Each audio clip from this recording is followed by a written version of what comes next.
Қазақстанда без этого никак деп ойлаймын енді. Бірақ енді көп ойын ойнамадың, оның себебі неден, не болып қалды? Балдарым жоқ болды, Тимур.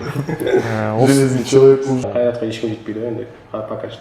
Қалай футбольный центрге барсам, команда өтсем болады деген сияқты. Оған қарамайды. Жасқа қарамайды. Жасқа қарамайды. Придется келіп көрсетіп өз-өзінде. Гадулин енді білем, үздік сұрмерген болды, сондай болыпты, Грузияға опыт жинап келді. Жатыр команда деп, қиын жағдайда там Позановға сіңіп кетті. Или таныс болу керек па ол бір жағынан.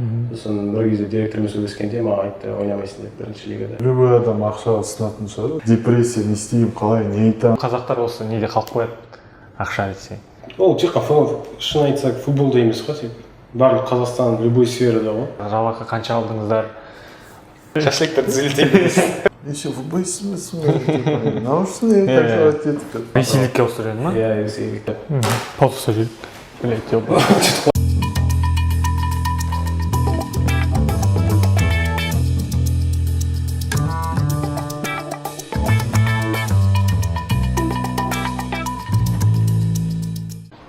Что, бастайын да, жігіттер? Давай, да. Ассалаумағалейкум, құрметті көрермендер. Футбол сүйер қауым бүгін Қазақ футбол тобы YouTube желісінде өзінің арнасын ашып отыр. Біздің арнамызда болашақта қазақстандық ойыншылармен осындай подкасттар, қызық сұхбаттар, ойындардан влогтар, сол сияқты қызықты видеолар болады. Сондықтан сіздердің қолдауларыңыз қажет. Біздің арнамызға тіркеліп, лайк қойып жіберсеңіздер. Ал енді бүгінгі кештің алғашқы қонақтарымен таныстырып өтейін сіздерді. Қазақстан жастар құрамасының экс-капитаны, Атырау футбол мектебінің түлегі Дәурен Мажитов және Атырау футбол мектебінің түлегі қақпашы Қырғызстан қағанат футбол командасының номер 1 қақпашысы Азамат Жомартов. Жігіттер, қош келдіңдер. Енді алғашқы сұрақтарым қойып жіберейін. Осы коронавирус, осы әлемдік глобалдық тема болып жатыр ғой.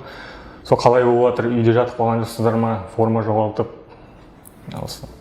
Енді үйде жатып дегенмен баяғыдан жатырмын ғой, сентябрьден жайлап восстановление. Қалған игроктар білмесең, зиян болмаса оларға. Сол коронавирус. Азамат не дейсің? Енді коронавирус дегенде үйде жатырған жоқпыз ғой, енді балдармен шығып футбол ойнап жүрік. Өзінің мынандай бөлек тренировкалар бар. Тренажерныйға возможности бар жүк. Сол енді үйде жата берсем ми ашып кетеді ғой. Сол андай самовнушение коронавирус жата берсем ол болмайды деп ойлаймын. Шығып. Осы қазір халық екіге бөлініп жатыр, біреу вирусқа сенеміз дейді, біреу сенбейміз дейді. Осы футболистердің мнениесі бізге білсек соны. Сенесіздер ме жалпы өздеріңіз? Білмеймін қазіргі уақытта, например, қазір басында ешкім сенген жоқ, шын айтсақ. Енді қазір бәрі ауырып жатқасы, енді мен ойлаймын, адамдар кондердің астында жатады, салқын су ішеді, енді ыстық болғасын. Содан ауырып жатыр деп ойлаймын. Көп адам. Содан уже адамдар реально сеніп бастап жатқан сияқты коронавирусқа енді келіп жатыр деп қалаға. Футболға қалай келдіңіздер? Неше жасыңызда келдіңіздер? Кім алып келді? Сол туралы сәл айтып жіберсеңіздер. Футбол енді мен басында менде футболға вообще ой болған жоқ. Басында каратеге да қатыстық, кикбоксқа да қатыстық. Школда баскетбол бәрін еді қой. 2018'де үй жақта чүй жеткенде футбол ойнап жүргенде бір Слава дейтін орыс бала бар, сол футболға вратарь болып бардым мен. Қытай кезінде сол. Бардым, сөйтіп тренермен, тұңғыш тренерім сол бірінші Наурызғали Кыдыргалиевич дейтін. Мені сөйтіп бірінші нападающий қойды, вратарь болмайсың деп. Нападающий гол салып жүргенде сөйтіп жайлы опорникке қойды, ортаға позицияда. Төмен түсіп кетемін дейсің ғой? Сөйтіп сосын защитник қойды, қазір защитник болып жүрмін. Сөйтіп чемпионат басталып, бізде 2009-да группада Түркі дейтін болды. Сөйтіп көтерілдік, дубльге түстік. Сөйтіп көріндік көзге. Азамат сен? Менде Дәурен сияқты футболға дейін түрлі нелерге, секцияларға барып, байдаркаға де бардық, сосын бокске де бардық, дзюдо, плавание, шахмат бәріне қатысып кеттік. Енді Қытай кезінде ойлаймын, адамдар іздейді деп, өзіне ұнайтын затты. Сосын 2008-де сияқты. Былай футбол ойнап жүрсің ғой енді. Аулада, балдармен шарбақта. Сосын 2008-де мен мамам не дене шынықтырған сабақ береді. Сол бір кезде қол алып көреді, вратарский. Бір балам өтіп кетті деп. Сол қолдақты алып, сосын маған айттым. Вратар болғым келді деді. Сосын сразу бірінші тренировкадан бастап вратар болып кеттік. Оны қолға ұмытып кеткен балаға рахмет осындай. Атырауға осындай қақпашылар. Әлі есімде Петра дейтін қолбақ болды. Негізі қақпашылардың бойлары ұзын болады, да? Сенде болған жоқ па? 25 теңгенің қолбақ базарда сатады ғой. Ақ қолғап па? Кәдімгі вратарский перчатка. Бойың, сонда жас кезінде бойың ұзын болды, да? Иә, бойым ұзын болды. Басқа тренер айтқан жоқ па, басқа позицияда ойнап көр деп? Жоқ, мен келдім де сразу воротаға отыра қойдым. Үстінде Роналдино футболкасы болды. Оның ішінде Барселонада соны воротаға отырып бастадым. Атырауда ойнадыңдар, иә, сонда бүкіл футбольный центр бүкіл Атырауда? Иә, футбольный центр сол 95-тердің арасында бастадық қой. Енді сіздер 2015 жылы біреу өлсе біреу өлмес, сіздер дублерный чемпионат болды. Қазір жоқ ондай. Соны сіздер ұтып алдыңыздар. Ол кезде Азамат сен основада ойнадың. Неше 22 кездесудің 20-сында өзің айтып отырсың. Основада ойнадым деп. Дәурен Майыр тоже сенде болдың. Бірақ сол кезде сен Азамат неше жаста болдың? 20 жасында, иә? 19 жасында. 19 жасында. Дәурен 18 жасында. Сондай жетістікке жеттіңдер, Атыраудан осындай талантты жігіттер, футболисттер шықты деп бүкіл Қазақстан шулады. Сол жетістіктен кейін өздеріне қалай сезіндіңіздер? Шулады да қойды ғой. Контракт берді ма, басқа клубтар қызықты ма? Береді енді любой футболист енді андай жетістікке жетсең, любой команда көрінесің, барлық тренер қарайды, нешінші орында кетқан команда қарайды, статистиканың бәрін қарайды. Предложение болды да, бірақ ондай завышенный емес енді премьер-лига там. Первый лигада, содан уже премьер-лига основной команда алмағасын, мен первый-лигада күшім көрсетейін деп. Мақтаралы еттім. Мақтаралы еттіп қалдым, оны даже 2015-те біз білген жоқпыз чемпион болатынымызды. Күтпеген жерден чемпион болды. Бізді Никитенко болды ол кезде тренер. Бізді бәрімізді 96-95-те падасын алып жүргенде алып кетіп жүрді сборға Турцияға. Şu тренировкада падасын алып жүрдік. Сол кезде уже ойлаймын, сол основной игроктермен, профессионал игроктермен, легионерлермен опыт жинайсың да олармен. Сосын уже анда дубльге матчқа шыққанда уже легче болады да. Алғашқы матчың есіңде ма? Атыраудың основасына шыққан? Астанамен. Күміске ұтылып қалдық онда. Еще қай жылы? 70. Балықшыда ойнадық 76-шы минутта ма? Сударемончикте, да? Чуть-чуть тұрамын. Лимитчик болып шығып еді ол кезде? Жоқ, ол кезде лимитчик ондай болған жоқ. Ол кезде болған жоқ, иә? Алып тастады ол 2017-те. Лимит болған жоқ ол кезде. Азамат саған келісімшарттар, контракт ақша ұсынғандар болды ма негізі? Чемпион болғаннан кейін маған ол кезде Асылбек Сауырбай дейтін директор болды. Сол айтты, команда боласың, саған сенеміз деп. Местный вратарь керек деп. Сол адам, бірақ анау сборда жүргенде Қайсармен сөйлесіп жүрдік былай. Бірінші лигада болды ол кезде 2016-да. Сол Қайсармен сөйлесіп жүрдік. Былай енді чемпион болғаннан кейін біршама ой болды, шын айтсам ой болды, что келесі жылы бірінші лига команда ашады деп. Потому что балдар дайын болды, уже бірінші лиганы спокойно ойнап беретін еді.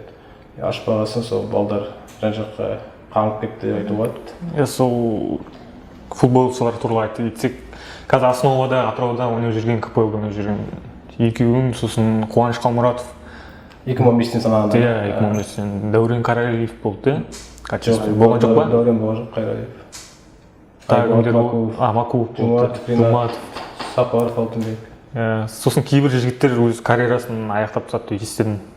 Жақсы болды. Сол себебі неде айтып жіберсеңіз? Енді былай кетсек, ең үлкендерден санасақ, 94-ші жылғы кім болды бізде команда? Мержан Көпеев болды. Басшы 94-ші жылғы дамын баласы. Өте жақсы пастары, удары бәрі жақсы болды. Сол енді білмеймін, не істемей алды. Сол Мержан Көпеев 95-те Бақтияр Габдуллин, Тимур Сүндетов дейтін балдар ол жақсы ойыншылар.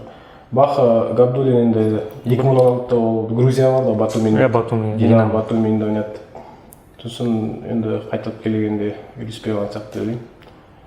Сосын кім болды тағы да қызық балдар. көптеген жігіттер болды, сол не үшін себеп неде ол? Командалар аз ба, сенім артатын немесе білмеймін, ойлаймын шанс бермейді деп. шанс бермеді Иә, ма? бір қалай баланы жіберіп қойып алады, бір шығарып көрмесем де. Гадулин енді білем, үздік сұрмерген болды.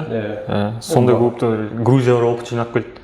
Атырауға келіп, Қазақстанға келіп ешқайда. Бахан корпусы макияж жоқ қой. Білеміз ғой, көріп жүрдік. Жаман сол первый лига болмағандық қой. Сол дубль не үшін жауап тастады, сол қызық екен енді. Сол мен ойлаймын, этот чемпион болғаннан кейін Байқоңыр сияқты, Қайрат жастар сияқты команда ашып тастағанда. Фарм команда. Иә, фарм клуб. Сонда уже Атыраудың түлектері көп болады деп ойлаймын. Осы енді келешегі ұрпаққа сіздер қандай кеңес бересіздер? Осы біздің топқа жазып отырады көбісі. Біз ауылда тұрамыз, осындай талантты жігіттерміз, біздің ауылға неге келмейсіздер, біз таланттар көппіз ғой деп. Қалай футбольный центрге барсам команда өтсем болады деген сияқты. Сіздердің тәжірибелер сол жігіттердің сұрақтан ағып өтпей жүрсеңіз. Енді біз ауылдан жатқасын, біз енді қалада тұрдық қой. Қалада тұрғанда бізге лекчелады да. Ауылдікілер ол білмеймін, мияқтікілер бар анау яққа, анаяқта футбольный центр ашқан сияқты ол вроде бы. Ояқтан өтпесең, мынаяққа придется келіп, көрсетіп, өз-өзінде. Алыс кетіп керек емес пе, біздің Даулен Қайралиев бар ғой. Сол ауылдың арасында чемпионатта сол Қызылбол командасында көрініп. Дамбонікі ма? Дамбонікі. Солай ауылдардың арасында көрініп, сөйтіп дубльге түсіп, дубльден көтеріп кетті ғой. Сол енді бана айтып жататындар 18 жастамын, неше жасқа дейін? Оған қарамайды. Жасқа қарамайды. Жасқа қарамайды. Талант болу керек. Талант дегенде енді по-любому өзі тырысып, өзіне сенсе бір шанс болады деп ойлаймын. Немесе Қазақстанның футболын түсіну керек, таныс болу керек па ол бір жағынан? Танысты Қазақстанда без этого никак деп ойлаймын енді. Таныс болу керек, талант болу керек дейсің ғой. Простой балдарға талантпен өзіне сену керек сияқты деп ойлаймын. Андай танысты, ондай балдар да болады арамызда енді. Ондай білеміз, халық біледі ғой, енді жасырып қажет емес. Ол бана бастықтардың балалар ойнап жатыр деген қауесеттер бар енді.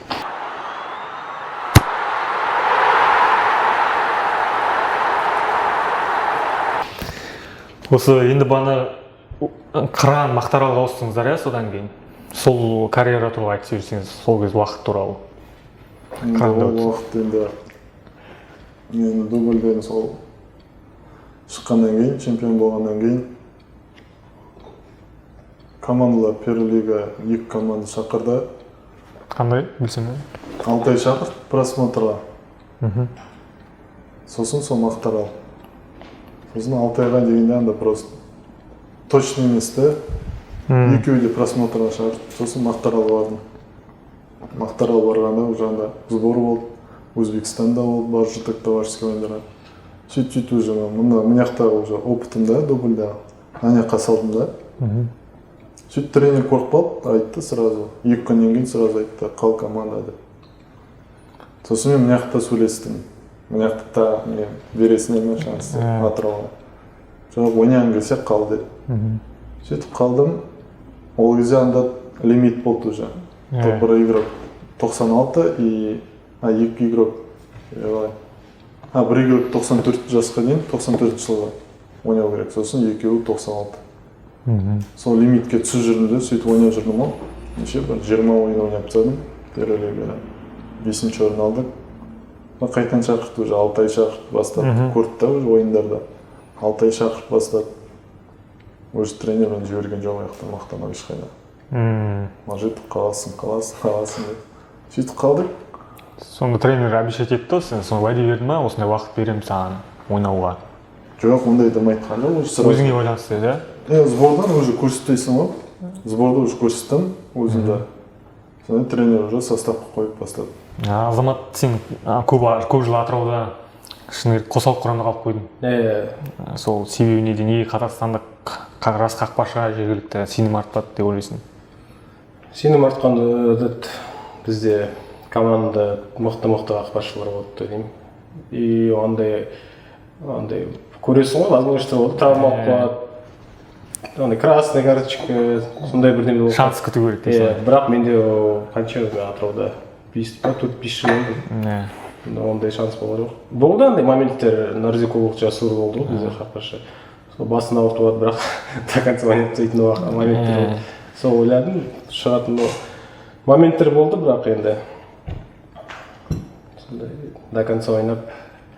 Ең алғаш келген плотник болды ма, плотников? Мен 2013-те дубльмен контракт жаздым.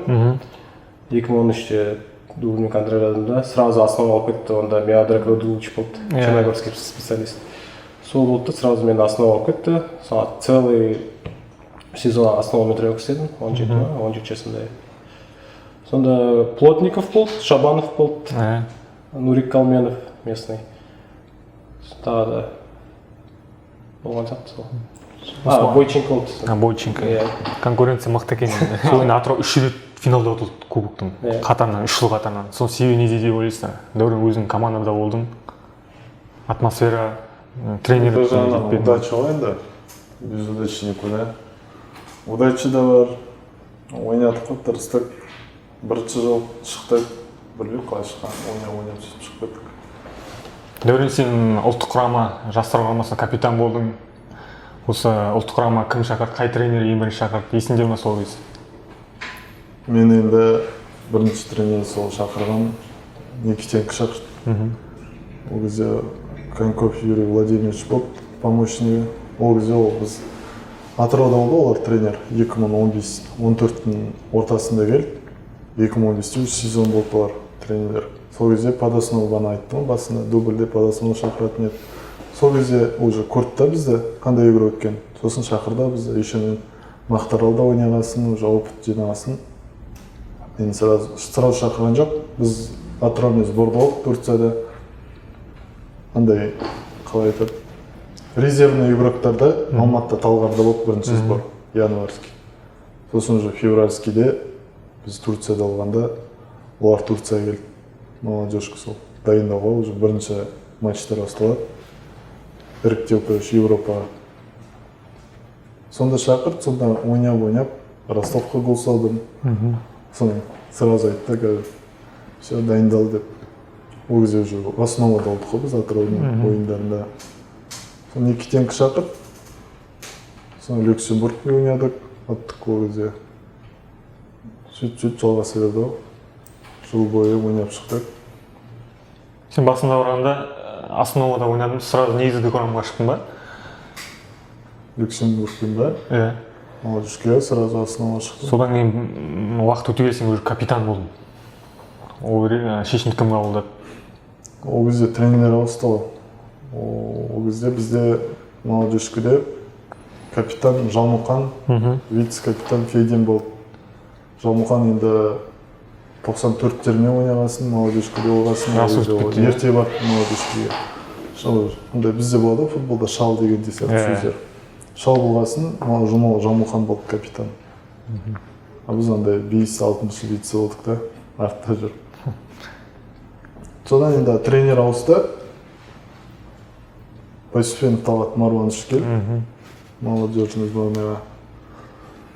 Сол кезде өзі сол Марванович айтты, менде командада өзіме айтты да, сол Фейден шақырып, ол кезде Жалмұқан националкаға уже ойнады. Капитан болмағасын, Фейден де капитан повес болды.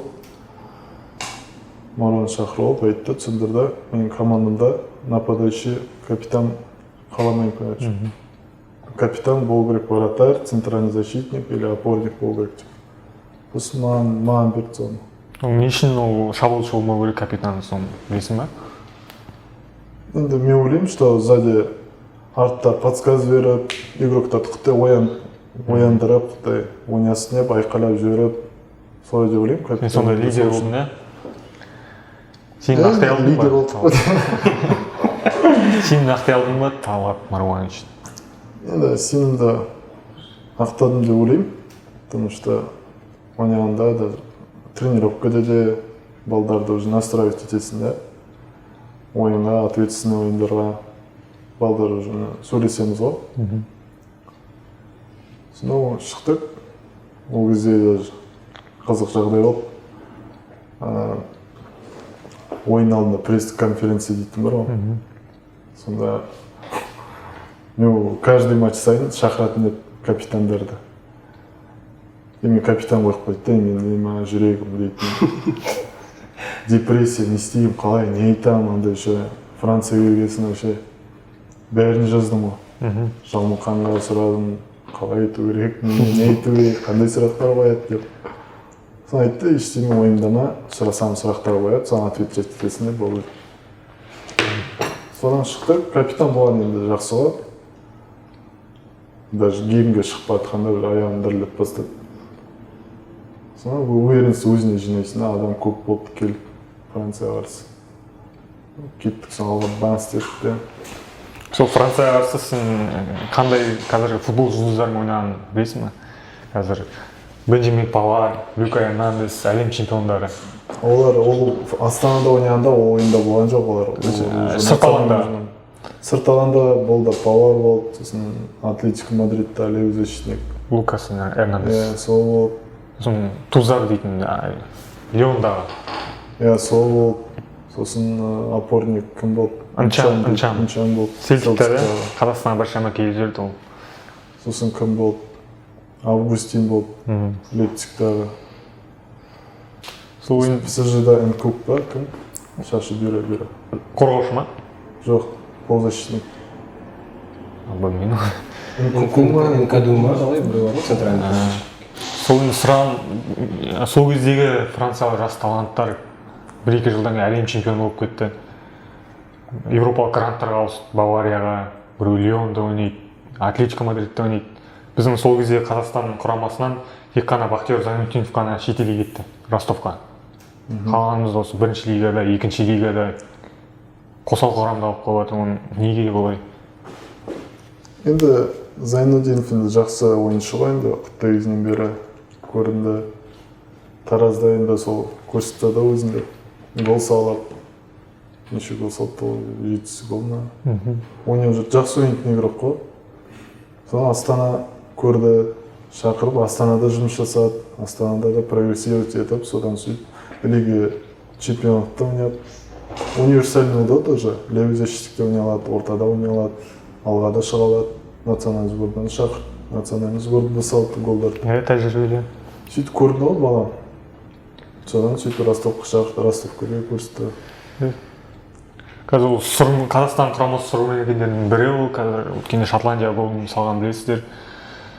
Енді ол Астанадан Ростовқа ауысатын кезде ол өзінің контрактысын Астанадан өзі сатып алған Ростовқа кетерде. Онда ол негізі бірақ айтады, Ростовтан гөрі Астанада оған жалақын көп берген. Сонда ол да өсу мақсаты бар да, бірақ қазақтар көп, қазақтар осы неде қалып қояды, ақша десе. Любой адам ақшаға сынатын шығар енді. Любой сендер ойлану керек та. Адам если өскісі келсе, қалай айтады оны сөз білмеймін бе. Өзіне меншін етеді де өмірдегі. Өзін көрсеткісі келсе, там даже тамақ ішпей, тында су ішпей деп қырылуға да болады да. Сол үшін бар да Ростовқа Астананың ақшасына қарамай, өзімді көрсетемін деп, ары қарай футболист карьераны жалғастырамын деп. Көбі бар сондай футболисттер, ақша керек, там не керек дегендей сияқты. Қалып қоятындар да бар, содан карьера разрушаться етеді. Бір орында тұра береді футболист. Осы ұлттық құрамада ойындардан кейін саған басқа клубтардан қызығушылық артты ма? Жоқ, ол кезде бізде уже не ғой? Бізде уже Атырауда основа түскенде андай 3-летний, 4-летний контракт береді сразу. Содан жастықтан біз уже анда бара алмаймыз, басқа клуб шақырса да бара алмаймыз. Сұрасақ, руководствоны сұрайын, олар жібермейді. Біз потому что местный болғасын, даже местный, любой руководство, местный игроктар да өздеріне сақтайды ғой. Еще составта ойнап жүр. Еще андай пункт бар ғой, 23 жасқа дейін воспитанный кете алмайды да өзінің несін. Любой клуб, например, компенсация сияқты сұрай алады да, потому что он воспитывать етті, детский турнирлер бар, сонымен ақшасы сұрай алады да. Тәрбиелеген үшін, да? 23 жасқа дейін сондай не бар. Хорватиялық қорғаушы бана атап өттің ғой, общевач. Соның бана видеоларын көреміз Атыраудағы.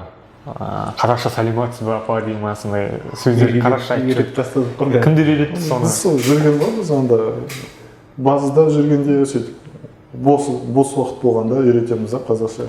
Осы Бүйтіп командадағы қазақ тілінің деңгейі қандай сіздерде? тек қазақтар бір-бірімен қазақша сөйлесін дейді. Тренировкада орысша сөйлесесіздер ма, қалай болады ол? жоқ, атырауда бәрі қазақша сөйлейді ғой. Леха Радионов бәрі қазақша айтады. Алексей Радион қазақша сөйлейді? Қазақша сөйлейді да. Біз местныйлар орыс болсын, там легионер бәрі қазақша Рафаэль сөйлейді. Оспанов бәрі қазақша сөйлейді. Қазақстанда алып кетсек, барлық қалаларда, например, орыстар орысша Орысша, сөйлейді, қазақтар қазақша сөйлейді. Ал бізде атыраудың халық вообще басқаша. Атырау Ақтау деген екі қала осы. Қазақша сөйлей береді. Қызылорда, Шымкент, оңтүстік өңірлерде жақсы. Оларда да Шымкентте де бар.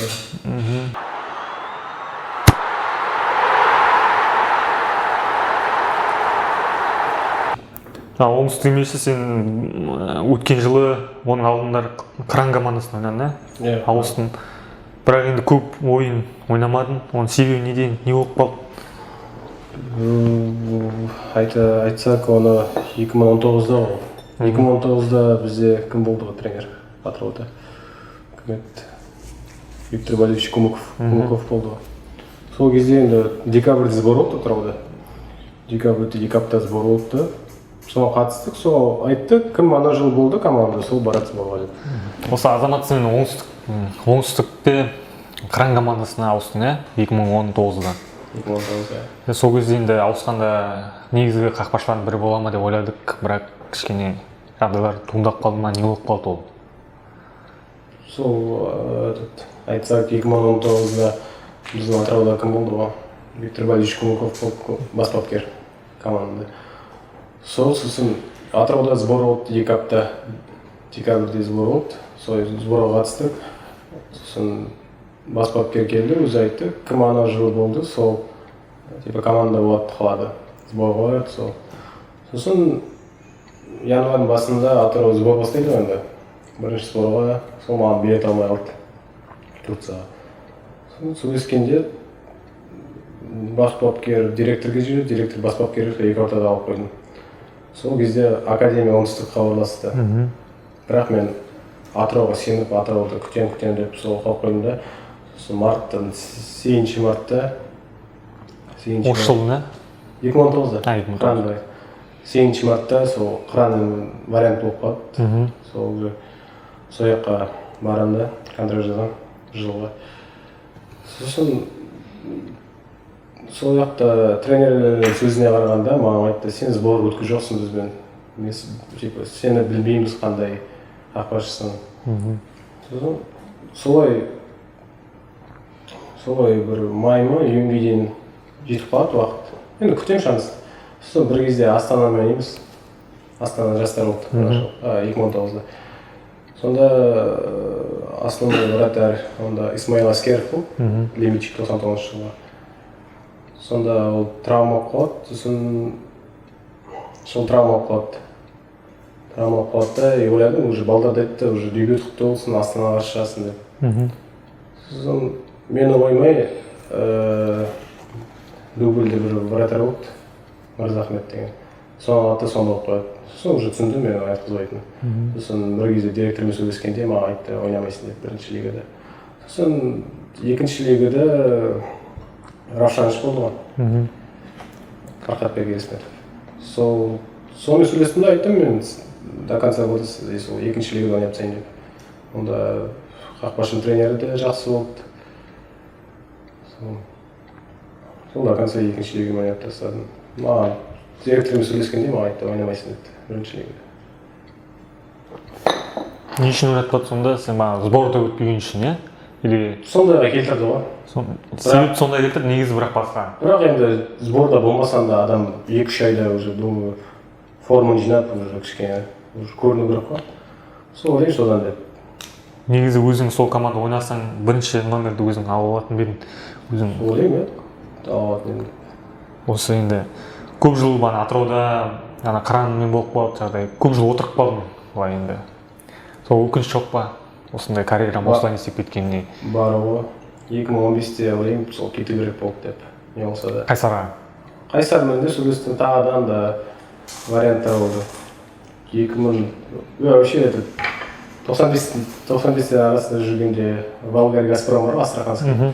Сонда барып просмотр бардым ғой. 2011 жылы. 16 жасымда. сол жаққа просмотр барғанда қал деді, гражданство ауыстыр деді.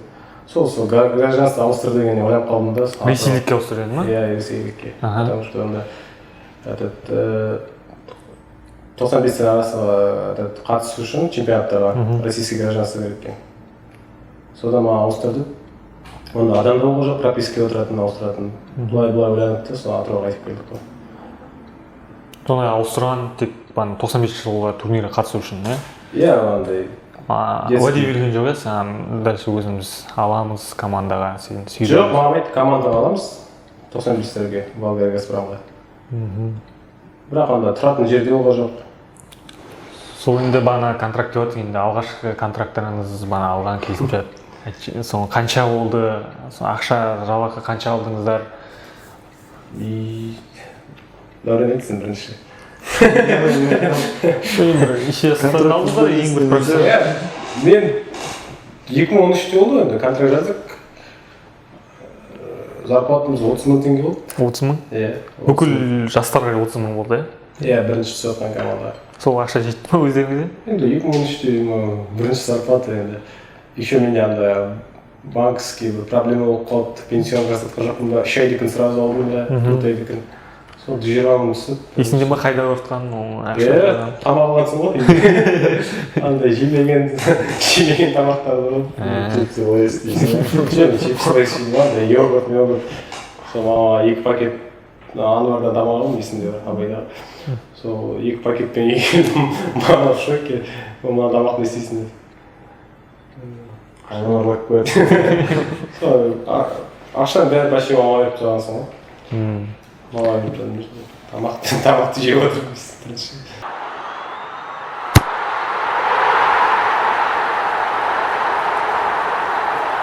Осы енді 2019 жыл туралы айта кетейік. Дәурен чемпионат басталғанда бірінші турда сен Қайсарға қарсы гол соғып жеңіс сыйлаған Атырауға 1-0. Енді ол кезде Кумыков бас бапкер болды. Команда халық айтып жүр, ранкерлер баскетболист, волейболист деп 2 метрлік футболистерді алды. Стиль сондай болды да бана. Ауыттан бұрын Қарағанды Шахтердікін қайталағысы келді. Соған алды. Ойын негізі былай Қайсар басым түсті, бірақ сен алғашқы минуттарда гол соғып жеңіс сыйладың. Содан кейін сәтті басталған сезон арт жағына банағы көлік апатына ұшырады деп сен естідік. Сол қалай болды? Енді мен 2018-де травма алдым. Сол молодежкінің ойыннан келіп, екінші күні уже сразу Ордабасыда ойын болды. Сол кезде травма алдым мен. Тіземнен крестообразный связка жыртып. Содан 1 жыл ойнаған жоқпын Италияда, операция жасап. 1 жыл сразу сол полностью ойнаған жоқпын да, содан дайындалып. Сборға кеттік қыста. Сол Болютовичпен, Кумыков, Виктор. Содан дайындалып, мен ол кезде даже чемпионат басталайын деп жатқаннан мен ойлаған жоқпын. Бірінші тур сразу основаға түсіп, там ойнайын деп. Ойладым, сол чемпионаттың ортасында шығатын шанс береді шығар деп. Мен дайын болған жоқпын да. Қайсарға сол Қызылорда бардық. Да предигровой жасадық. Келесі күні ойын күні установкада айтады. Состав айтып жатқанда Мажитов опорник деді. Ортада полузащитник. Бәрі игроктар маған айтты, түсінбейді, сен уже дайынсың ба, қалай шайын деп жатсың сен деп. Мен айттым, білмеймін, ешкім білмейді деп. Мен өзім түсінбедім деп не отыр. Сөйтіп шықтық. Ойлаған жоқпыз енді, ұтамыз дедім. Бірінші ойын дайын болған жоқпыз да. Мен сол бана өзін айтып жатсың айта. Баскетболистер деп, Болютович сол кезде сборда бәріміз сөйтіп дайындап. Стандарт, аут бәрін соны ұзын-ұзындарда болып, 1.90 м, 1.80 м. Одан төмендерге алған жоқ, иә? 85-тен. Төмендерге біздікілер сол местінілер ғой. Қалған нелер, басқа жақтан шақырғандар, уже бойлар ұзын. Кумыктың сондай стратегиясы болды да, угловойдан саламыз, ауттан саламыз деп. Андай ойын болған жоқ та. Соларда болды да. Сөйтіп енді стандарт, сол ойын басталғанда, бәріміз стандарт қойғанда, мені ортада қояды, тоже бойым ұзын ғой, мен метр 86. Мен де сол жаққа жіберді, маған кімді блокировка жасайсың деді, Марочкинді. Ана Филиппович, сен артынан кету керек, гол салу керек деді. Мен жақсы сөйтіп блокировка жасадым да, маған доп ұшып келді. Өзім дымда ойламастан ортаға тие салдым, сөйтіп кіріп кетті. Бірақ қиын болды. Всегда футболистер солай ғой, біледі ғой, басында салсаң уже до конца. Қорғану қиын болып кетеді. Қиын, иә, өте. Содан уже жүгіріп, екінші тайдың ортасында уже аяқ судорога ұстап, уже замену сұрады. Сөйтіп балдар шыдады ғой, сөйтіп бірген өтіп кеттік. 3 очко сразу Атырауда шулады, бәрі шулады. Содан чемпионат сөйтіп өтті. Енді мен сол земля не болғасын, Тобылда табылмен ойнап жатыр, гостях Қостанайда. Сонда бір қайтарынан земге тиіп жіберді, нападающий күресіп жатқанда. Тиіп жіберді, sonra хруст болды, қайтадан пауза бердім. Сөйтіп Атырауда жаттым ғой. Біздің команда Таразға кетіп қалды сол кезде. Атырауда жүргенде үйге кетіп жатқанда сөйтіп авария түсіп қалдым да. Қасында бір болды ма? Қасында жоқ, құдай сақтап болды. Қасында ешкім болған жоқ. Қасында адам болғанда ол кісі уже кететін еді уже. Мен уже машинаның несі уже қысып жатты. Мен рулевой жағым уже нормально. Орын алып тұрды да. Аяқ тұрсын қасында. Жылдарыңыз көп болды ма сонда машина? Қалай болды ол? Жылдар мен болған жоқ, енді біздің Қазақстанда бәрі біледі ғой, асфальттар қандай екен, тиск. Мен машинам уже бәрі біледі ғой, мен машинам уже андай. Поставочный ғой. Қазақстан бәрі біледі машинамда. Астым кесілген болды, машина не болғасын. Ана шоқырақтан өте алмаймын уже. Өтсем, астым соған. Мен сол шоқырақтан қашам деп, алдым уже машина келіп қалды, стрелочкадан соған. Соқтым болды уже. Көзімді ашсам, алдымда 4 хирург тұр. Қалайсың деп сұрапты, мен айттым, неше күннен кейін ол?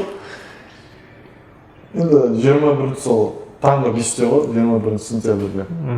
Сен реанимация жаттың, ә? Иә, комада жаттым ба, 2 күн. 2 күн ба, или 1 күн жарым ба. Ол жағдайды ешкім білмейді. Мен Шымкентте болдым ол кезде. Адамдар айтады, Мәжит авария түсті. Таңғы 5-те сол авария түстім. И целый день, енді мамам сүйді соғады.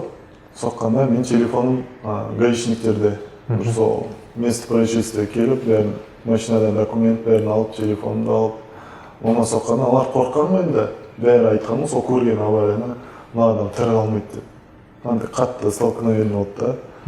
Бәрі ойлады, мен кетем деп, тірі қалмайын деп. Содан гаишниктер вроде либо қорққан, либо айтқысы келмеген. Сөйтіп үйде енді ешкім білмей, маған соға берген ғой. Мен телефон алмайын. Ойлағым ғой, бір жерде жатқан деп, демалып. Шаруаларым жүр деп.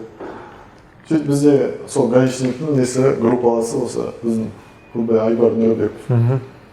Сол Айбар Нұрбеков ағамға соққан, тіке айтқан, ау, мен ағам жұмыстан келе жатқан ғой.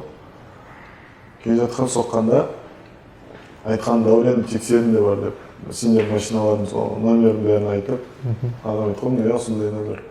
Мен сөйтіп гаишниктер айтып отыр, біліп келдерші больница бар деп. Ол кезде сол ағам кешкі 6-тан жұмыстан кетқанда сразу түсіп, областной барғанда уже врачтар айтқан, иә, жатыр комада деп. Қиын жағдайда там позвонога сынып кетті, сотрясение, аяғы сынды, жағы сынды, бәрін айтқан уже, чтобы өздеріне не алу үшін шанс түсіп, көмек салмадық деген сияқты. Сөйтіп үйде өлетін настроение түсіп кетті, ана жерде вообще ажиотаж болып кетті да. Сосын уже шыққаннан кейін мен жағымсың 4 жерден, сосын аяқ 3 жерден. Хирургтар айтады да, қалайсың? Мен ойлаватырмын ғой, балдармен қырып қалдым деп вообще наркозмен етеді. Сөйтіп ойлаймын, хирургтан сұраймын, не болып қалды деп. Авария түстім дейді, мен айтамын, өтірік. Қайдағы авария деп. Сөйтіп қызық жағдайда болды да. Сөйтіп айтты, авария түстім, сөйтіп уже есім жедінде, есіме түсті ғой бәрі. Авария түскенінде. Сөйтіп комада жатқанда көп адамдар келген ғой маған. Мен ешкімде есімде жоқ. осы рахмет айтам. Сол молодежный сборной тренері Марваныш Талғат Бәсуович. Талғат Бәсуович келді. Атырау келді. Специально, чтобы мені тұрғызсын арамында айтқан ғой енді. Тек Талғат аға тұрғызады енді деп. Сөйтіп Марванышке шығып, келе аласыз деп дәулем осындай апатқа түсіп қалды деп. Өзі Марваныш өзі шошып кетті, өзі білмейді енді. Шошып кетіп, все келем деді, келді.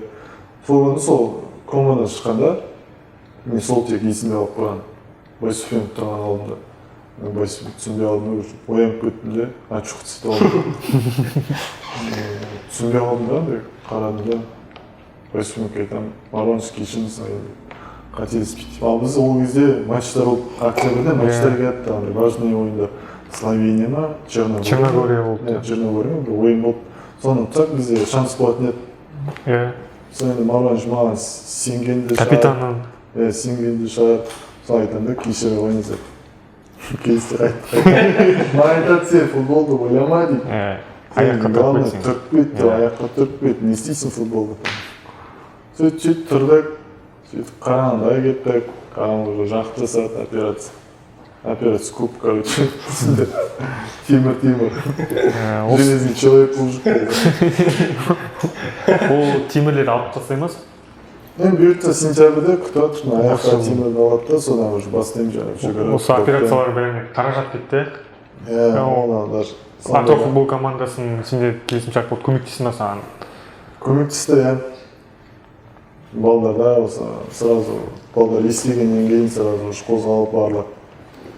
Премьер-лигада командаларға соғып, балдарға соғып шығып, сразу бәрі маған көп ақша жинап беріп, соған бәріне рахмет айтамын. Бәріне сол ақша кетті, операцияға, питанияға, проживание бәріне. Жақсы көмектесіп, сразу шықты ғой. Сергеенко қозғалды, Абдрахманов, Логиновский, местный алдар, Кайралиев бәрі шалып жүр. Ол күні мен операция болайын деп жатқанда, Байсуфен сол келгенде, Марваныш Астанамен ойын болып, Атырауда мұны ішеді. Олар еще футболкамен шықты. Дәурен, мы с тобой дейін ба? Мы с тобой дейтін бәрі шықты. Соның бәрін көрді, мәз оқып қалдым. Еще андай ғой, есімейді бәрі толып кетті ғой. Мен телефон қайда десем, адамнан сұраймын, телефон қайда. Маған олар берсем, не істейсіз телефон тұрып алып.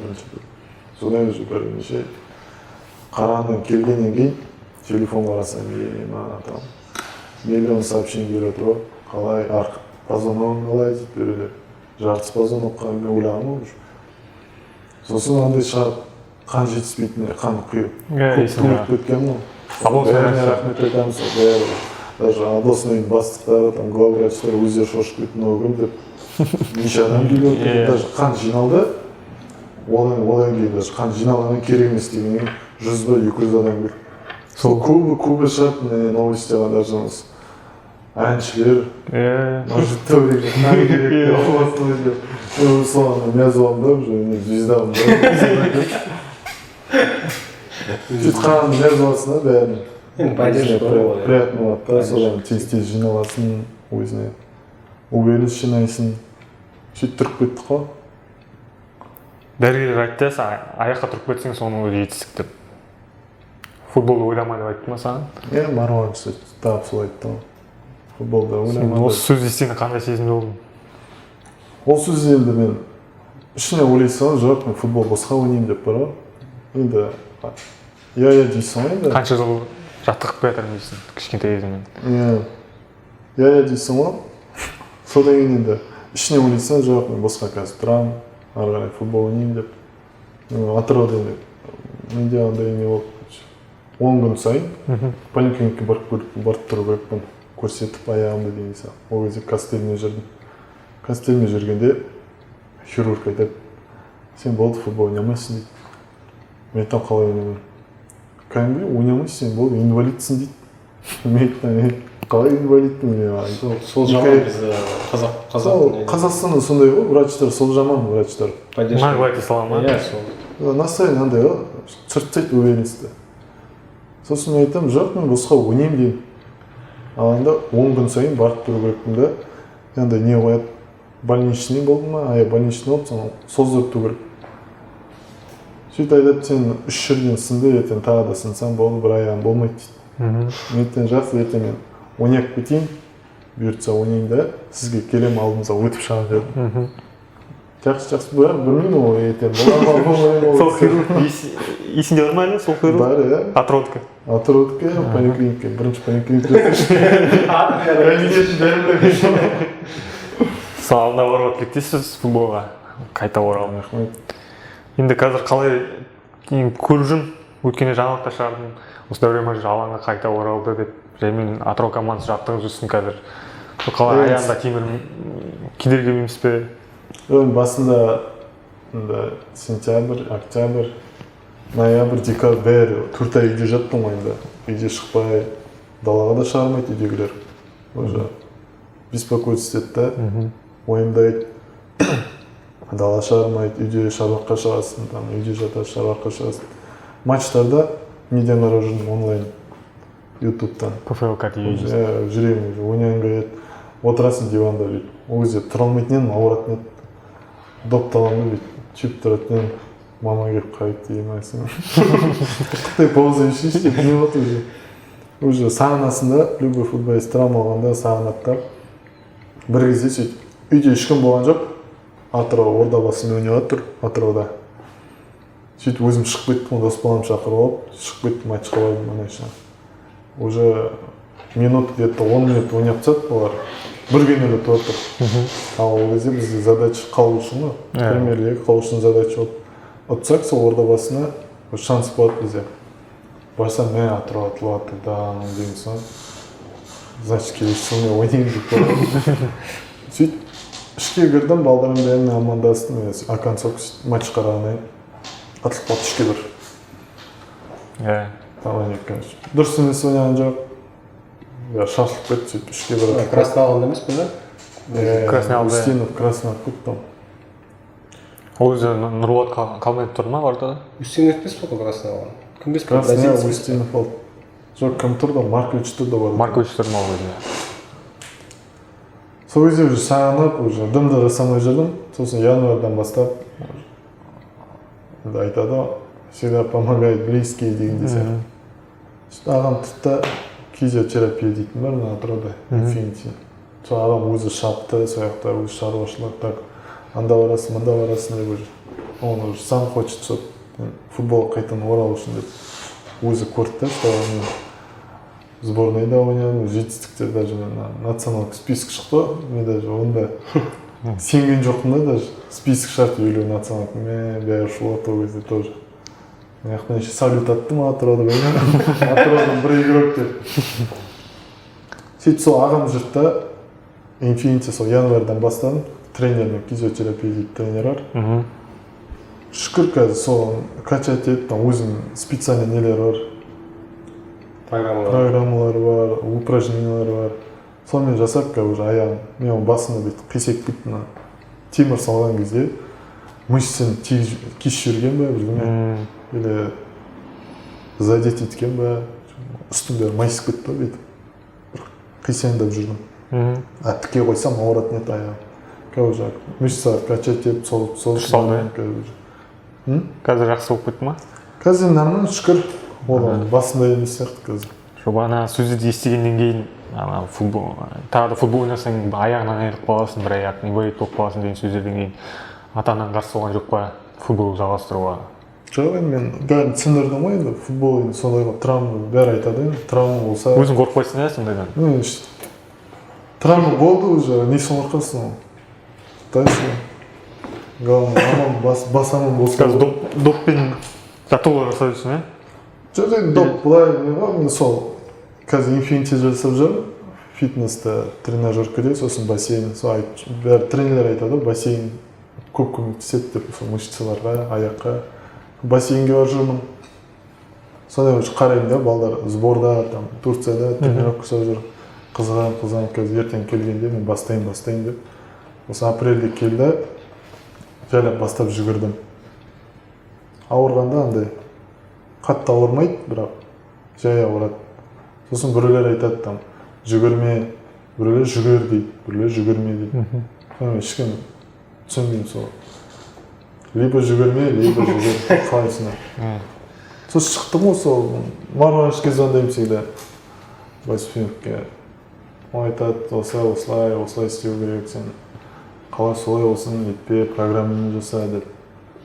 Ол программа жасағанда ол врачке соқтым, врач айтады, былай Германияға, кажется, Дюссельдорфқа восстановление бар дейді. Ол мен айттым, мен қалай барамын, контрактым жоқ. Сосын айтты, сен етсең, ол ойлап тұр ғой, мен темірім шешті уже, ана көргенде жүгіргенде. Темір, мен айттым, мен темір әлі шешкен жоқ, 1 жыл тұрады темір деп. Осы жарақаттан кейін осы Атырауға ораласың ба командасына? Басшылармен сөйлестің бе? Басшылармен сөйлескенде сөйлестім. Ондай жақынырақ сөйлескен жоқпын да. Көремін, полиға барғанда көремін, амандасам, сөйлескенде айтты, бұйыртса жазылып ал, сосын сөйлесеміз деп. Ана сен бана басында сұрағын, жүгіргің келді ма, бастаған жүгіріп бастадың ғой деп сұрағын. Мен сол қарап жүрдім да, видеоларды жүгіргім келді, доппен теккім келді. Сол команданы күтіп жүрдім да, қашан келеді. Апрельде келгенде карантин болып кетті. Коронавирус келді деген сияқты. Карантин жауып тастады, тренировка жоқ. Сөйтіп өзім үй жақта ойнап жүрдім. Дос балдармен ойнағанда бәрі айтып жүрді, ойнама деп. Жайлап жүгіріп жүрдім, уже сағынғанда, любой футбол сағынғанда жүгіріп жүрдім. Ондай қатты ауырған жоқ. Сосын уже команда келді, басталды, карантин ашылғаннан кейін. Тренировка басталғанда жайлап жүгіріп бастадым. Сол кезде мен Мерей дейтін контрол команданың пресс-атташесі фото түсіріп, мен видео түсіріп, мен айтамын, давай сал деп. Шығар деп. Бәрі білсін, көрсін деп. Біреулер айтады, салма деп тұр ғой, көз тиеді, мен айтамын уже. Несін қорқамын, көз тиетін тиді уже. Алға. Сөйтіп өзімді настроить етемін де, алға деп шешем, қорықпайды. Сөйтіп жүгіріп бастап кеттім, сөйтіп. Қазір шүкір, нормально, жайлап. Толықтай қашан алаңға оралатын жоспарың бар? Уже келесі жылы, осы сентябрьде алғаннан кейін. Келесі маусымда, уже бастаймын уже. Андай уже, сүйек қатайды уже. Содан басталамын, сөйлесем ғой, қыста сбор басталады.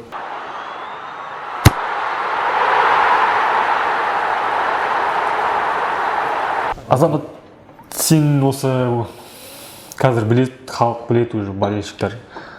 Қырғызстанға ауыстың. Осы Қырғызстанда ойнаған көп футболшылар танымайды екен негізі. Бірақ сен осындай Қырғызстанға ашылып ояқта жаңа командаға ауыстың. Бұрынғы ойнап жүрген команда емес, жаңа команда, өзің Қағанат деген Ош қаласына, сол команда туралы айтып өтсең, қалай ол? Не үшін жаңа команда, тренерлері қалай, мақсаты қалай команданың? Ол тапсырыс қалай, саған келісімшарт қалай ұсынылды? Сол осы 2020 басында январда мен сол тоже 2019 сияқты Атыраумен жаттығу өттік, сбор өттік мында. Содан кейін маған сразу айтты, команда іздей бер деп. Сол кезде неге Руслан Исатов бар ғой, Сайцалиевич, бірдімді Атырауда ойнаған. Сол уақытта мені Мақтаралға шақыртты сборға. Бас бапкер ғой қазір. Бас бапкер. Мақтаралға шақыртты. Бірінші сбор солармен өттім. Сосын перерывта баяғы бапкерім бар, вратарлардың тренер Грашинский Александр Владимирович. 2015-2016 жылдар Атырауда болды. Андреевич пен Владимир Никитенко. Сол бірге бір команда болдық. Сол шақырылды Академия оңтүстікке. Келшеш просмотрға деп. Солармен келе жүргенде все енді Турцияға барамыз, сондай әңгіме жүрді, контракт жазасын деген. Сосын түнгі февраль ортасында түнде сол Шымкентте болдым ғой. Сол Шымкентте Академиямен сборда болғанда маған түнде Александр Владимирович кетті, телефон соқты сағат 10-да кешкі. Шешіп отыр едім, телефон соқты. Сол танысып, маған айтты, желание бар ма деп Қырғызстанның высший лигасында ойнаған. Ол анау Мирали Ламаев дейтін қақпашы тренері бар. Неде сол Қыран 2-де біз дубльде 2019-да бірге жаттықтыр. Соған рахметін айтамын енді. Сол адам арқылы мен Қырғызстанға сол сағат 10-да айтты маған, жарты сағат ішінде ответ айтты деді.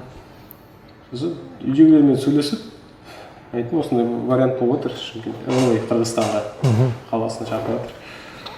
Сосын тұрдым да айттым, иә жақсы келем, онда маған айтады, қап қазір шық дейді, онда сағат уже 11 болып отыр.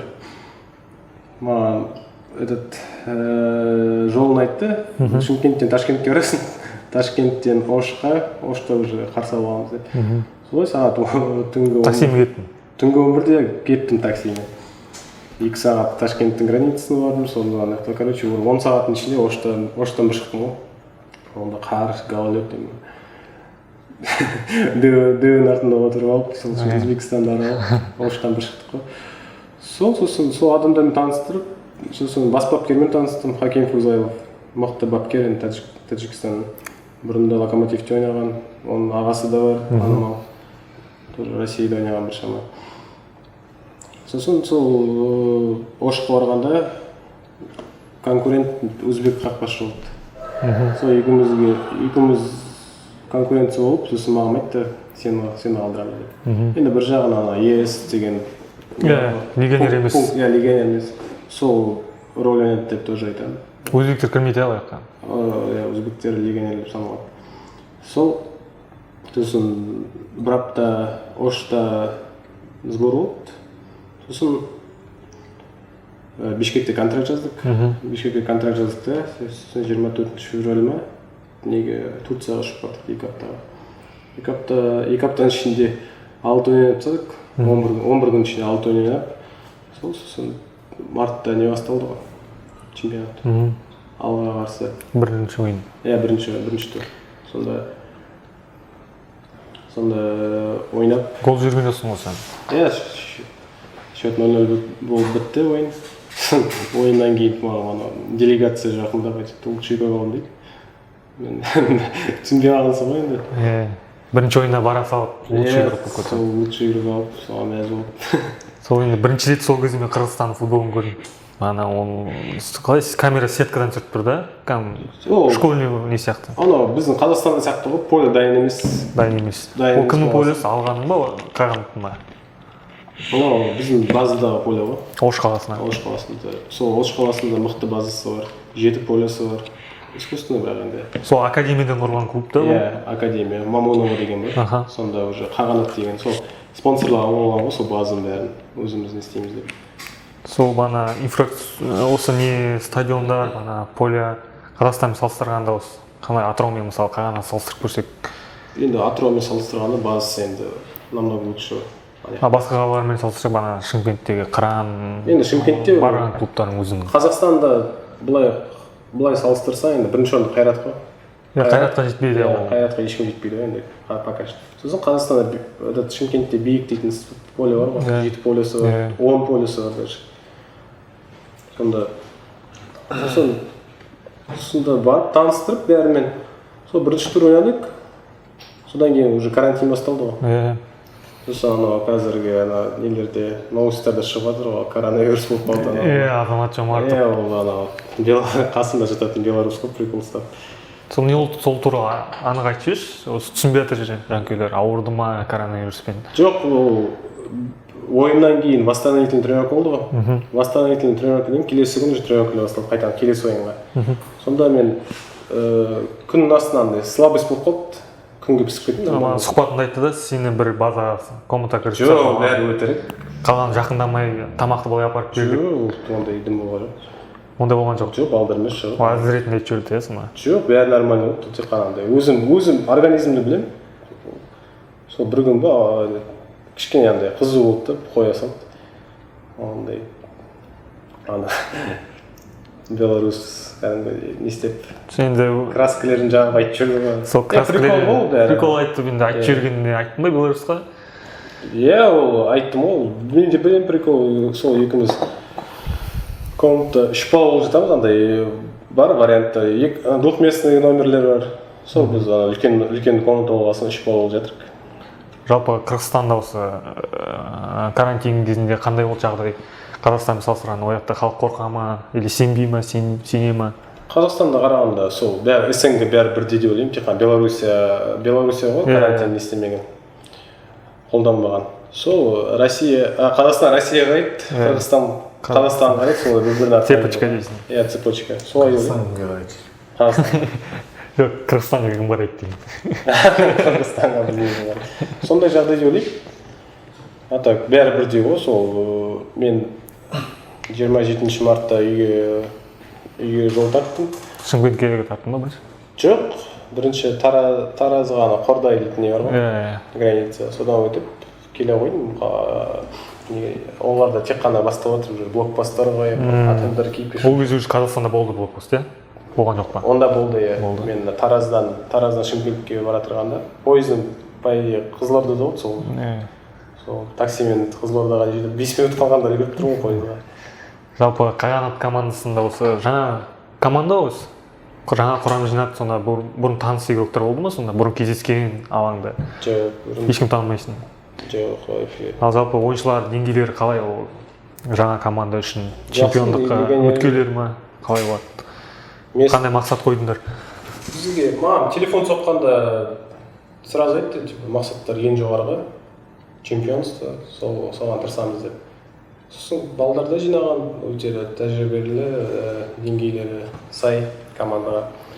Сол легионерлер бар, Украинадан, Россиядан, Белоруссия, сол. Украина бана Евросоюзға кіре ма, не ЕС? Украина кірмейді. Украина, Таджикистан кірмейді. Беларусь кіреді. Белоруссия кіреді, Россия кіреді, Қазақстан кіреді. Сол арқылы біз легионер саналмаймыз. Сен осы қақпашысың конкуренттерің қырғызстандық баратар бар, иә сенде? Сосын бір орыс? Иә, орыс қақпашы бар, Черемисіне, Рубин түлегі. Ол тәжірибелі, иә? Иә, анау бізде болельщиктер бар, Рубин Атыраудағы. Сол танып тұр, мықты баратар. Сол Турцияға барғанда сол келді бізге, команда болсын. Бірінші номер болғасын деп саған тренерің айтты ма? Жоқ, бізде сборда қандай жағдай болды. Бір таймда ойнап жүрдік.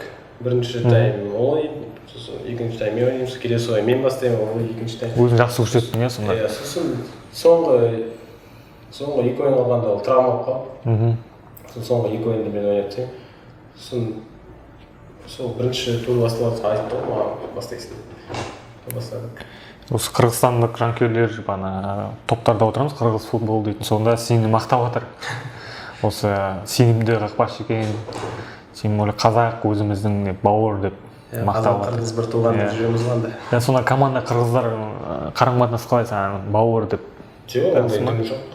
Жақсы қарым-қатынастамыз, общение. Өзің Қазақстанда да сезінесің, иә өзің? Иә, тілдерін арасында түсінемін, арасында түсінбеймін енді, тез сөйлеймін. Бәрі арзан дейді ол. Иә, бәрі арзан. Шашлыктар түзелтеймін. Бизнес бастамайсың ба деген? Бизнес бастамайсың ба? Білмеймін, киімдер арзан, ол әлі не істеген жоқ, үлгерген жоқпыз, карантин бастап.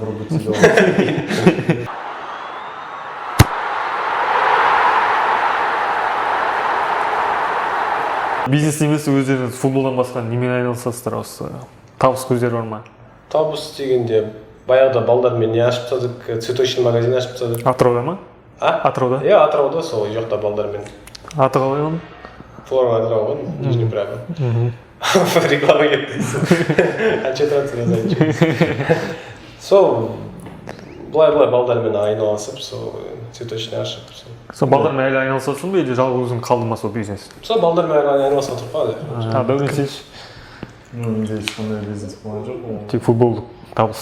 Футбол кезінде енді қалада жүрдім, такси алып. Треворамен дұппақ. Индрейвер. Қазір уже премьер-лига ойнағасын ба, бәрі уже танымал болғасын ба, уже нетесін да, құттай тоқтап атсам, еще футболист емессің, наушысын так жарат етіп. Не айтамын, отырып бесплатно сөйтіп жеткізбеймін. Ақша алмаймын да, ұялам.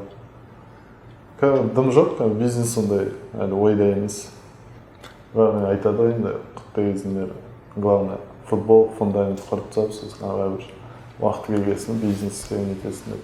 Мен ойлаймын, балдар тек футбол деп отыра бермеу керек. Басқа нелерін қарай бір андай оқиғалар болып қалады. Сол. ол бағанағы. Чтобы андай депрессияда болмай, басқа направлениеде развиваться керек солай деп ойлаймын. Осы айтып отырсыздар өзіңіз жоғары білім оқу орнында оқыдыңыздар ма? Мен ана Халил Досмамбетов Атырауда. Мамандығың қандай? Физрук қой. Физрук? Сен дөріңіз. Менде хат жоқ футболға. Спортқа хат жоқ. Нефтяной. Нефтяной? Қайдан оқыдың? Атыраудан? Полит университетте. Ақтауда оқығансыз ма? Разработка нефтяной. Сам бірем болды. Футбол болмаса барған жоқсың. Уақыт жоқ уже. Футбол болмаса бір примерно шоуда отырамын дейді ғой. Осы бағана айтып отырсың, біз көшеде танытып қалады деп. Сен футболшы емессің ба деп. Сол енді қазір ұлттық құрамада ойнадың, сен жастар құрамасында Атырауда ойнап жүрсің, былай КПЛ ойындарында. Танып жатамын сен басқа қалаларда, Атыраудан басқа? Басқа қалаларда ондай танымайды да, басқа қалаларда. Осы Атырауда жүргенде осы Байзарға кірсең болды, құттықтаулар там. Фото түсіп, мажитіп деп айқарап, артынан жүгіріп. Фото түсесің, сосын қазір уже ойнамай жүргенде, уже травма болса, ойнамай қалсаң, ешкім керек емес сияқты болып қаласың. Сондай болады уже. Танымайсың уже. Танымайтын болып қаласың уже. Өтіп кетеді там. Ойнап жүрсең уже постепенно победалар болса уже болды сен. Звездасың Роналду сияқты.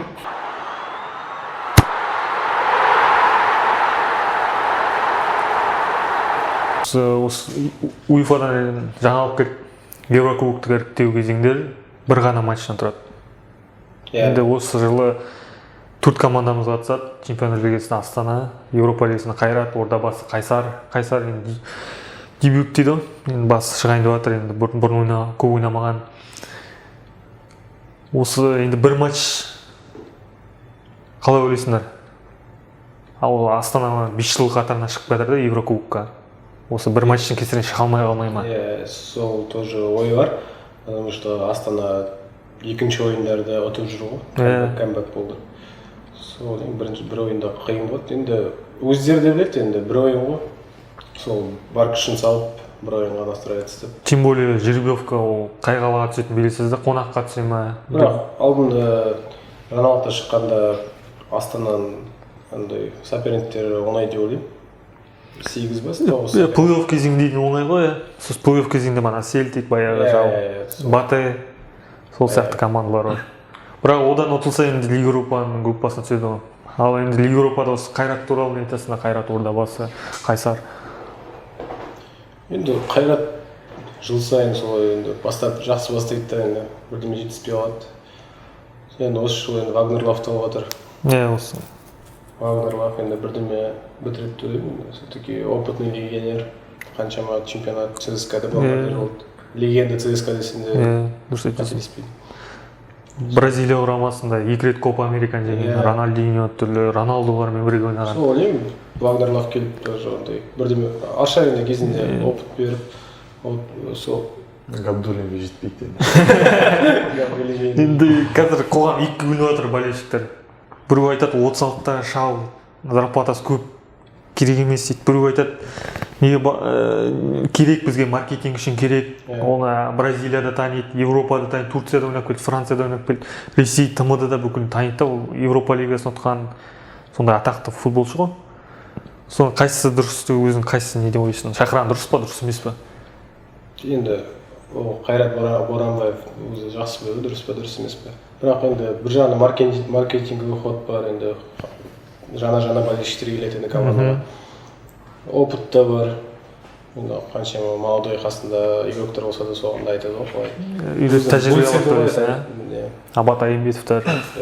Жақсы игроктар келсе, біздің қазақтар да өседі. Солай деп ойлаймын енді. Солай ойлайсыздар. Сол бағана новостилар шықты кеше. ЦСКА не үшін осы Вагнерлавты ала алмай қалды дейді. Сол үшін агенті оны сұраған екен, 200 мың, 300 мың евро сұраған. Ол енді теңгемен аударғанда ол 100 миллион теңге, 150 миллион теңге агентке. Сол зарплата шықты Вагнерлавтың айына 6 айға 800 мың евро дейді. Ал оны 6 айға бөлсек, осы декабрьге дейін істеді ғой контракт, желтоқсан айында не. Қанша шығады? 60 миллион теңге. Курсты қарамайтын. Жалпы оқым 60 миллион теңге айына. 60 миллион теңге ойнап бере алады деп ойлайсыздар ма осы Қазақстанда? 60 привар алғы.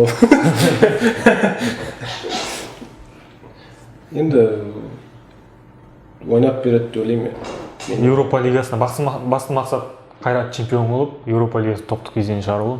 Соның қай мақсатымен не істеп орындай алады деп ойлайсыздар? Немесе екеуін де орындай алмай қала ма? Енді Европа чемпионствосын айта алмаймын енді. Все-таки Астана қаншама жыл істеп келе жатыр. Сол Еуропа лигасында бір мына жыл енді ана баяғыда Бардоға не істеп қалып, соңғы Бардоны сол ойында көріп, сондай бір жетістікке жетеді деп ойлаймын Қайрат. Чемпионствоға бәрі таласа да ғой, қазір андай не жоқ қой, календарь. сондай уақыт дейсің. Астанада 100% емес, чемпион даже неше, 5 жыл болып қоятын, 5 жыл, 6 жыл. 6 жыл болды ма? Осы жылы бәрі Қайрат. Чемпион шығу мүмкін дейсің. Қайсарда жақсы поставщик алды. Бірақ Қайсарда енді қазір қиындықтар болып жатыр, Першич кетті, сосын тағы Шумских дейтін енді тренер кетіп қалуы мүмкін деп жатыр. Онда қиындыққа барлық команда бар деп ойлаймын. Осы өткен жалпыдан күтпеген жерден осы ең титулованный команда. 5 дүркін чемпион. Осы тарихи команда ғой енді. Қаншама жанкүйерлері бар, Ертіс жабылып қалды. Сол Ертіс туралы не айтасыздар? Кімнің кесірінен жабылды ол? Дұрыс болды ма жабылғаны? Сол бәрі жемқорлықтың кесірі деп ойлаймын. Потому что берген ақшаны дұрыстап жұмсамайды да. Галимбай контракт миллиондап последствия ойламайды да, солай бәрі бөліп тастайды да ақшаны, сосын келесі адам келеді да уже. Сонда ақша болмаса да сол молодойларды ойнатқызуға керек қой. Екібастұз жігіттерін ойнатуға болады, мысалы. Андай варианттар бар ғой, екінші лига өтсе. Оларға даже ақша бермесе де олар ойнап береді. Өзін көрсету үшін дейсің. Премьер лигада ойын өткізу үшін даже бесплатно ойнап береді. Өзінен көрсету үшін. Ана Ақтөбеде солай ойнап тұрса жақпа. Қаншама Какимов бәрі, Абатайымбетов өзінен көрсетіп. Солай шанс беру керек деп ойлаймын. Ол жалпысап. Негізі Екібастұздан жақсы таланттар шығады. Ол Дмитрий Шамко, сосын Максим Федин бірге ойнаған командаларда, ұлттық құрамада, Атырауда. Солар мүмкін жаңа таланттар шығуы мүмкін еді. Бірақ енді осылай жабылып қалды, өкінішке орай. Соның кесірі сонда бана уақытсыз ауыса береді президенттердің кесірі деп ойлайсың ба? Иә, солай деп ойлаймын енді. Потому что 6 ай сайын ба қанша ауыса береді олар? Біреу бұл жасап кетеді, оны екіншісі не істеп кетеді, тығып осылай жағдай жетіп қалып тұр да. Бізде даже Асылбек Сауырбаевич те кішкене андай футболды келтіріп келе жатырды ғой. 5-ші орынға шестеркаға сондай андай болды ғой баяғыда. Жақсы, екіге бөлініп кетеді, екі алты. Сол первый шестерка болды постоянно. Оны не үшін алып жатыр ол Асылбек ағамыз? Аким ауысқаннан кейін ғой. Аким өзінің командасы. Өзінің командасы. Өзінің командасын алып келеді. Солай. Мафиоз дейсің ғой. Бір андай футболға жан беретін адам болса, басшылықта, сонда футбол дамиды. Футболға қатысы бар, бұрын футболшы болған, жаттықтырушы болған, өзінің кәсібімен жақсы білетін адамды болу керек. Осы Түркістан арена туралы айтасыздар, өйткені біршама шу болды. Түркістан арена қанша?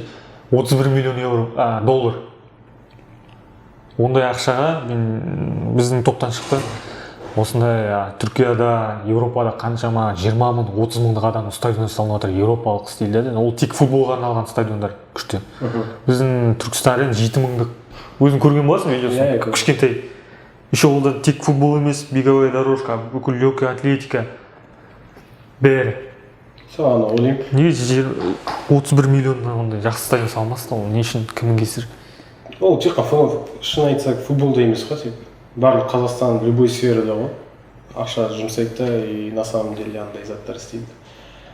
Білмеймін енді. Еще стадионды салып отқан Самұрық-Қазына компаниясы. Сол стадион салғанда беговой дорожка. Сол аутсайд уже уақыт келді ғой, баяғы советский не ғой. Сол бана советский демекші біздің Қазақстан 29 жыл болды ма тәуелсіздік алғанда екінші стадион екен бұл салынып жатқан. Біріншісі Астана арена, екіншісі осы Түркістан арена осы жақында ашылады. 29 жылда 2 стадион. Көршілес Өзбекстанның өзі 9 ба стадион салып тастаған. Еуропалық деңгейде. Неге бізде ақыры, бірақ біз өзбектерде легионерлер ойнамайды. Оларда көп. Біздегі легионерлер бәрі коррупция, ақша көп бөлінеді. Соны неге деп ойлайсың соның бәрі? Бәрі жемқорлық деп. Біздің Қазақстан бірінші орында айтқан сияқты осы жемқорлықтан бәрі де біледі ғой. Жасыратын ештеңесі жоқ. Ол соны өзбектерде уже біршама деңгейге алға шығып кетті деп ойлаймын. Өзі Эльдор Шомуродов дейтін бар, Ростовта учебан бар дейді. Баяғыдан бері қаншама Аудио Ахметов бар. Ахметов бар. Сол ойлаймын. Жемқорлық болмаса Қазақстан баяғыда уже где-то 50 команда ішінде жүреді деп ойлаймын құрамы. Даже біздің Қазақстан құрамасы, біздің Исландия елі бар ғой, Исландия кішкентай. Олар рыбана нелер ойнайды, рыбактар ойнап жүрді басында. Климат не позволяет. Олар салқын ауа, стадионда жоқ кішкентай ел. Қазір чемпионат мира да, Еврода ойнайды. Біздің Қазақстанның әлі жүр. Сол Исландияда жайын оқыдық, енді оқимыз ғой басқа, футбол болғасын. Манеж салып, дамып кеткен да. Енді климат не позволяет, жел, салқын Исландия. Вулкандары бар, гейзері дейді ғой. Сондай бар енді. Сол бізде стадион салып, кішкентай балдарға внимание бөліп, берген ақшаны дұрыс істеу керек деп ойлаймын.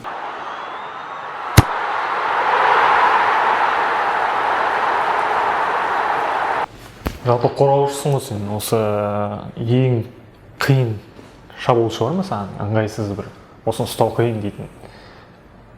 Саған қатысы бақа көптен дейсің. Ол айтқанын мен білмеймін. Верховойда ешкім нетпеймін. Андай неде менде енді скорость ондай қатты жоқ. Любой шабуылшы қиын ғой. Именно бір-екі атап өтсең өзің. Маған сол 2017-те ойнаған гол бол, Қайратта Жерар гол. Сосын қазіргі 2019-да болған Исиола. Исиола? Екеуі де африкандық ойыншылар, жылдарда мықты дейсің ғой.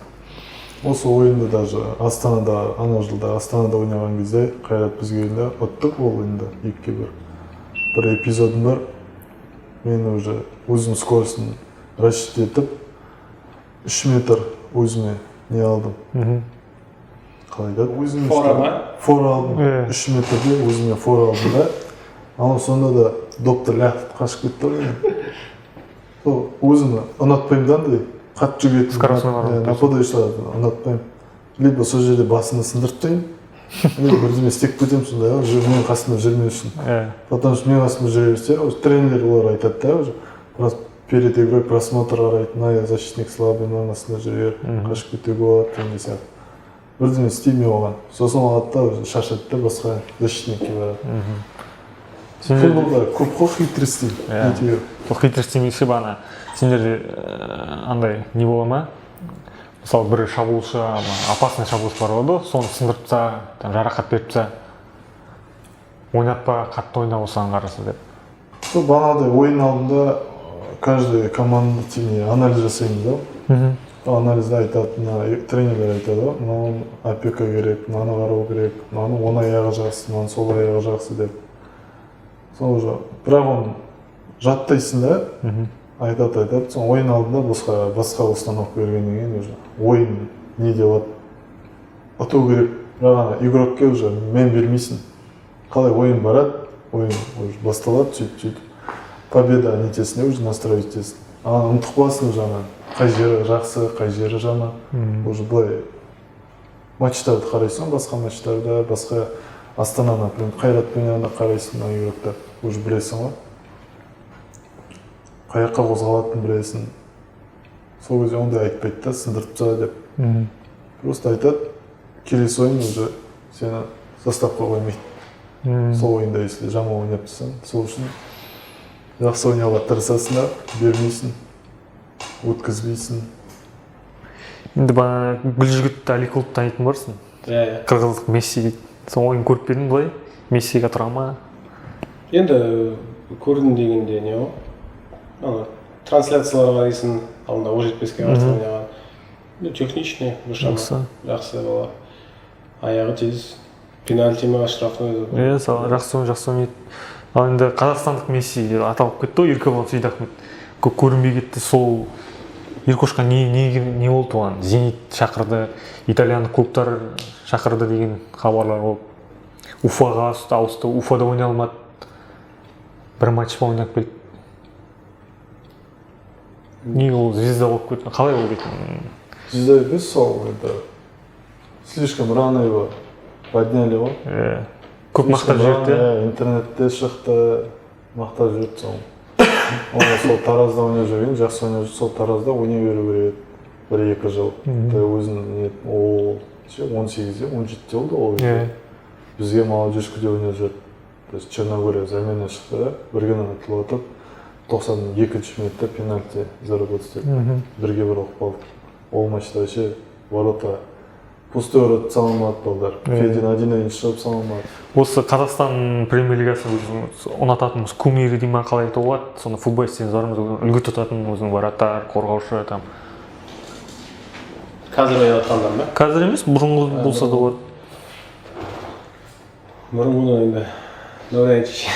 Мен ондай жоқ. Кумир, футболист, біреуге там Роналду, біреуге там Бейхам сөйтіп кумирлер бар ғой өздерінің футболкілерін сақтайды. Менде ондай жоқ.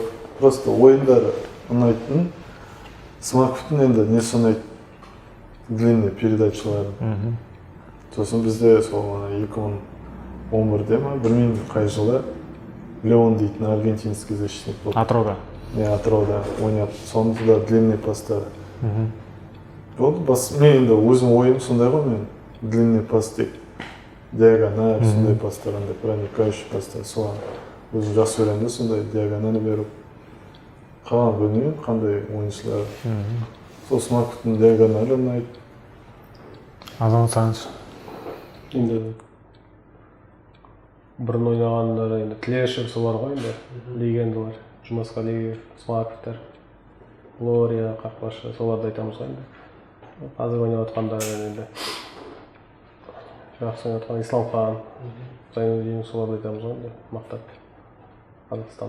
Қазақстанда ойнағандар деп. Осы әлемдік футбол туралы айтқанда сіздер қай команда жанкүйерсіз? Ливерпуль ғой. Ливерпуль. Қай жылдан бері? Осы соңғы 2 жылда емес?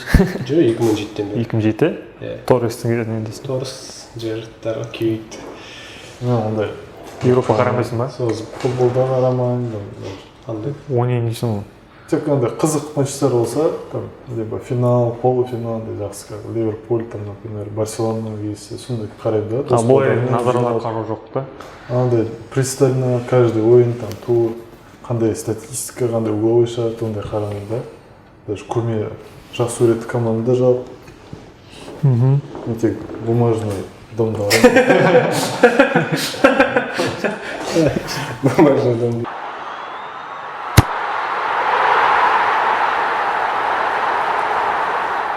Сіздер өздеріңіз семьяларыңыз туралы айтып жіберсеңдер, отбасыларыңыз неше ағайындысыздар? Жалғыз футболистсіздер ме отбасыда? Дәуренге сөз береміз. Вот сон енді үйде төртеуміз, папам, мама, ағам. Да, ешқандай семьямда футболисттер жоқ. Папа боксер. Папа дейтін Қытай кезінде солған, мен кикбоксқа келеді, каратеға апарды, анда-мында айтатын еді Қытай кезінде. Ертең қызбен жүргенде бір тиісе қашып кетесің ба, не үшін барасың. Ты должен постоять за себя деп. Сөйтіп апаратын еді, сөйтіп футболист болып кеткеннен папамен запрещать ететін еді сірә, футболға барма деп. Оказывается, уже каждый матч, бір матчта қалдырмайды. Вот трибунасында білем, бірінші секторда отырады, 12-ші рядта. Орны бар. Қасына сон достары жиналады. Уже баласына гордость та, баланы жүгіріп, бәріне айтады, баланы футболист деп. Өзімде де мақтанамын да. Папа сондай за сына, типа как мәз болып жүргеніне. Азамат Сенч. Біз үйде енді 4 баламыз ғой. Мама бар. Әкеміз енді жас кезінде қайтты енді. Сол үшін 2 ағам үйленген. Бір ағам енді Руслан Сұлтанғалиев судья. Қазақстан судьясы енді премьер-лиганың. Сонымен футболға қызықтырып, енді үлкен ағам жоқ вообще спортқа. И братчикамда спортқа жоқ. Енді футбол қатысып, братчикам тоже футболда. Мама сабаққа беріп кетті. Сол Руслан екеуміз ғой спортқа жақынбыз. И мамаға тоже кезінде легкий атлетикаға қатысты. Сол кішкентай кезімде мама арқылы ғой.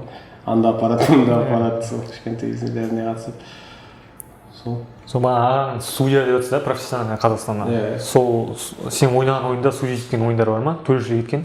Сен ойнаған ойында? Дубль кезінде бір-екі ойындар болды ғой енді. Қалай екен?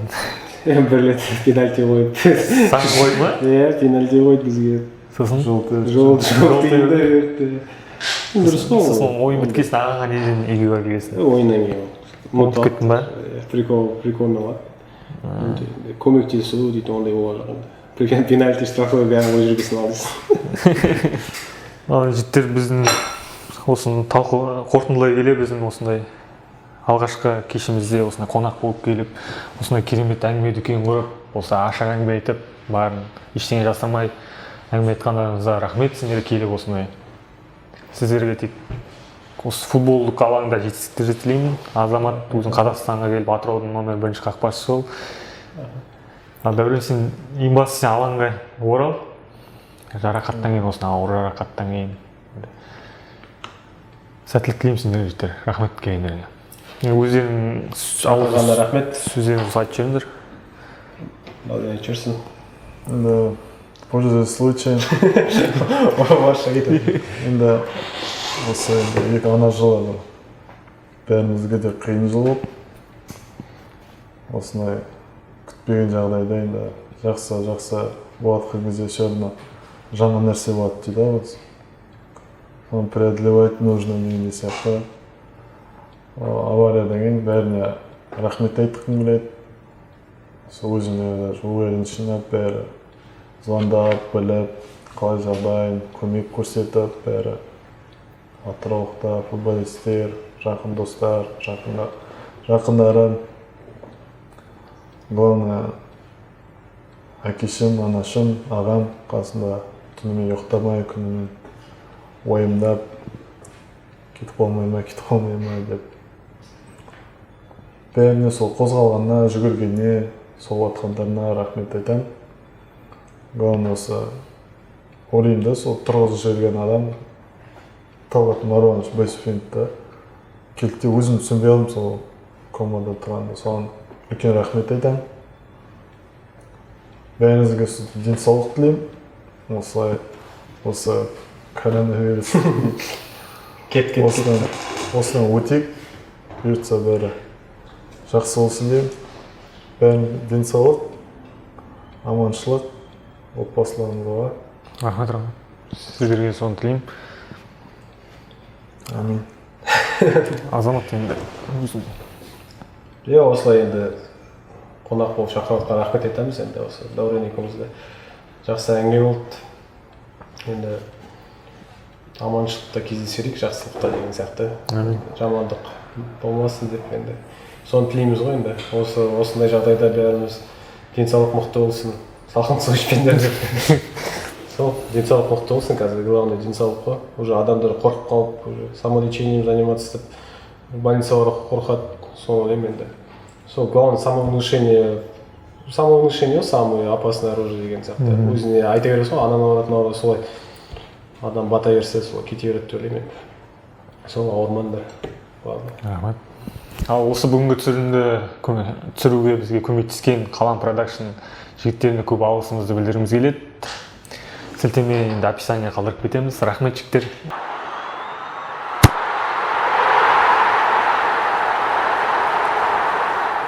Құрметті көрермендер, бүгінгі түсірілім бізге сіздерге ұнаса, лайк қойып, пікірлеріңізді жазып, келесі түсірілімдерде қай футболистер шақырайық, кімдер келсін, кімдер қалайсыздар, соны жаза кетіңіздер. Және біздің арнамыз жоғалтып алмау үшін, бізге қолдау білдіру үшін біздің каналымызға жазылып кетіңіздер.